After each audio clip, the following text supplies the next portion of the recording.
Hello, good morning. Welcome to the Trails Radio Show. Thank you for joining us this morning. Today, my special guest is Mr. Dale Fielder. Thank you, and join us in a minute. Okay, my first question to you is, how did you get started in your career? How did your career begin? Well, I had an older brother who was 19 years older than me. So when I was like in first grade, he had been in the Air Force, and he came home. But basically, when I started first grade, grown man moved into my bedroom, and he brought, his saxophone, and he brought all of the records from John Coltrane records and things like that. And so it was quite naturally I got fascinated with what he was doing. And, he let me play the records, and I'd look at the saxophones that we lay it on the bed, and I said, wow, I think I might, when I get older, do this. And so that's basically how my brother was a really great saxophone player, and he won a lot of awards when he was in the Air Force. And when he came out, his best friend happened to run a music store.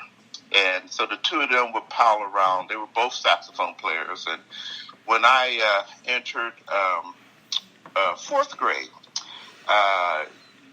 this guy became my teacher. They were providing instruments for all the schools. And so I just couldn't wait. By that time, I knew who John Coltrane was. I knew who Miles Davis. I was just couldn't wait to get me a saxophone. And the problem was they didn't have any saxophones. So they, made me play clarinet. And I hated it. And I just said, no. My brother said, look, if you just stick to this for 1 year, just learn this. This will make you a better saxophone player. Stay with the clarinet for 1 year, and I'll tell, mommy and daddy to get you a saxophone when you start fifth grade.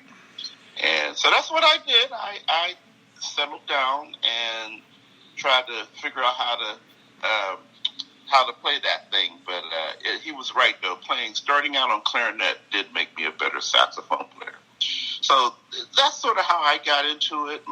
And then my older sister, who was 4 years older than my brother, she was the original musician in my family. And, she graduated high school like in 1952. Mm-hmm. And the music teacher came when she graduated. He went to talk to my parents to convince them to let her go to a music school. They said she's so talented, she could be the next Marian Anderson, and and all of this.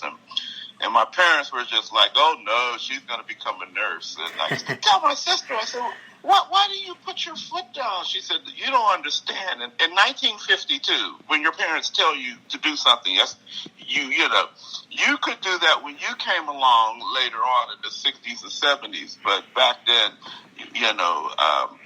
she became a registered nurse, and she was a surgical nurse all of her life. But when she was young, her and her husband would go out to see Billie Holiday.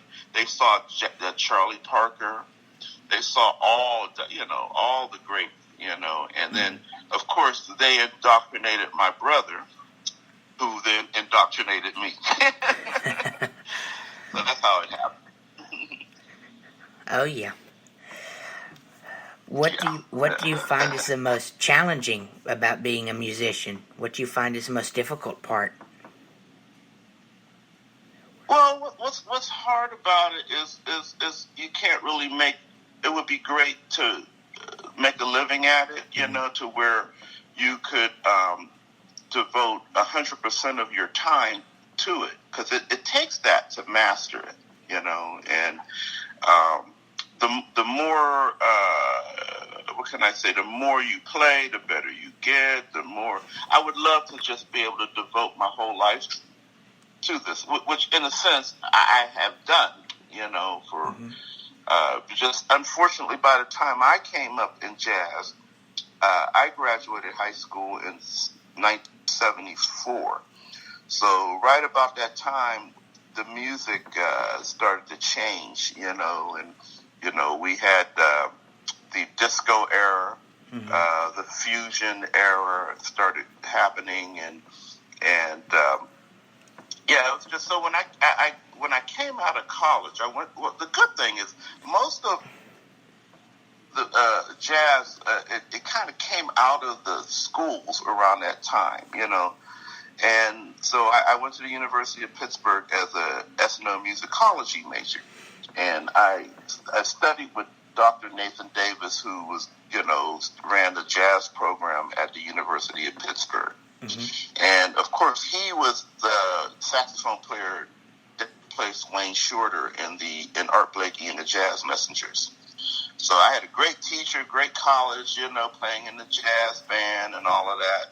But when I got out of college, I said, how are you going to make a living? How are you going to pay your rent? I was one of these guys that never wanted to worry about where my rent payment's coming from. So I said, the first thing I have to do is find me a day job. And I said, you're just going to have two careers.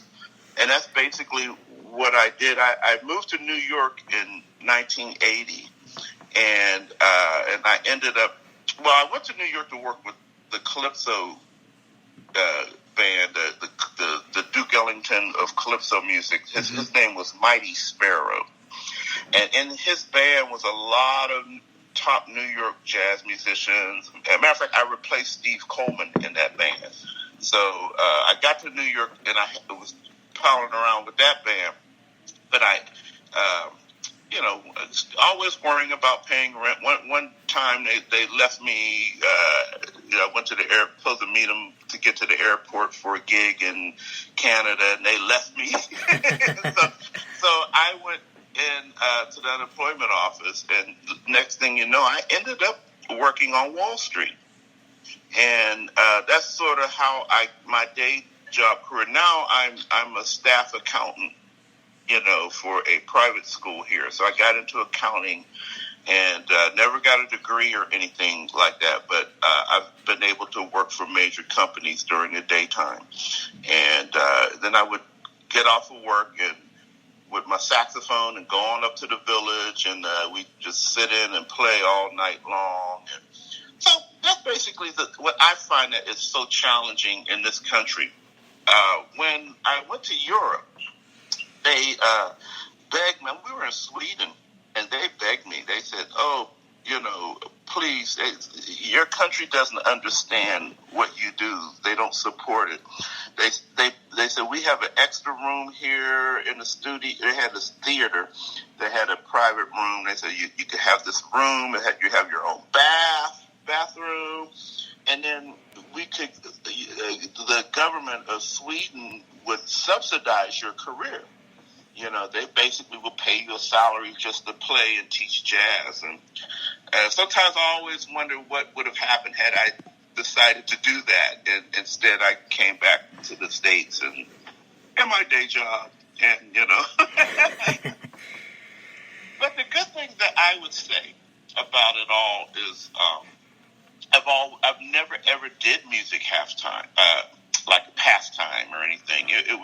I've done full-time pretty much all of my life, as well as work 9 to 5 full-time all of my life. So it's been a pretty busy life. And but when I got to Los Angeles, things just kind of really opened up for me. I was able to study with Charles McPherson, and that led to me meeting a lot of different jazz musicians, and right about 1995, actually a little earlier, I started a jazz quartet, and I had Harold Land Jr. was my pianist. Chuck McPherson, Charles McPherson's son, was my drummer. and it kind of, the personnel changed until by 1996 it settled into the people that I have now. You know, when Jane Getz joined my band back in '96, she was like the last element, and we've been January 1st of 2020 will be the 25th year all of us have been together. Oh wow! And yeah, so we're sort of one of the unsung songs in jazz history that, you know, well, a lot of the insider people know who we are. They certainly know who we are in Europe and Asia, because they continue to buy our recordings. And we've just now finished our 21st CD, and I just think it's the best one. It's called Consensus, and you'll probably be hearing about it during the fall. It's going to be marketed for radio in September, and I'm really happy. You know, when Jane when Jane joined the band, it was like I had an alter ego. We both think about music so much alike, you know, because we came out of the same era.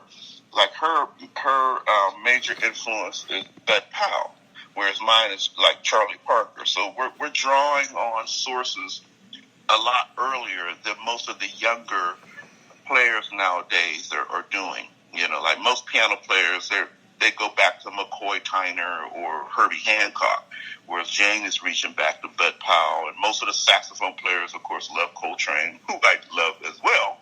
But we're both, I'm a bebopper at heart. And so a lot of the earlier influences were the people who informed my style as well as Jane's style. So it's just really nice that we were just talking about that at rehearsal last week. You know, we were trading eights, you know, and it just sounded like the same person playing, but playing different instruments. One person's playing the sax.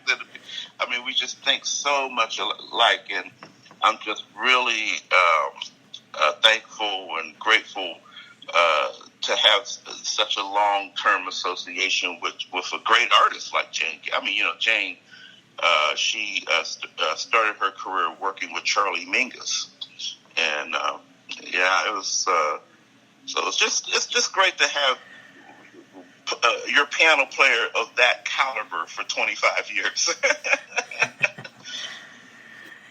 Yeah, you learn more, you know, as together. You know, you have different styles, and it's great to work together from different calibers like that. You know. Yeah, you know, it's really interesting, and I just really can't wait for. I don't know if you know this or not, but back in 1999, we won the BET Jazz Discovery for that year.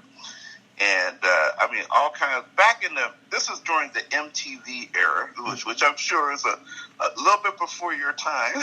but back then, they, you know, the videos were really big on TV. And BET, the cable station, had this competition to look for the best jazz artists of the best undiscovered jazz artists of that year.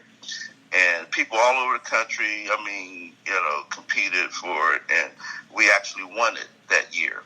And what you won was they would fly you to their studios in Washington, D.C., and they would film a half-hour show of you playing your compositions that surprisingly is still being shown now.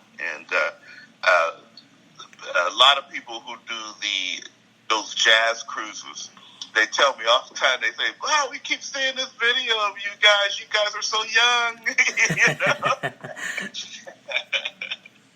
So yeah, you know, it's been a really, really wonderful ride, and I mean, I wouldn't change a single thing in my career. I mean, I've been able to not worry about how I'm going to pay my rent, first of all. I can buy a nice car and things and live well. But whereas I also have this wonderful music to play, and that is just, and all the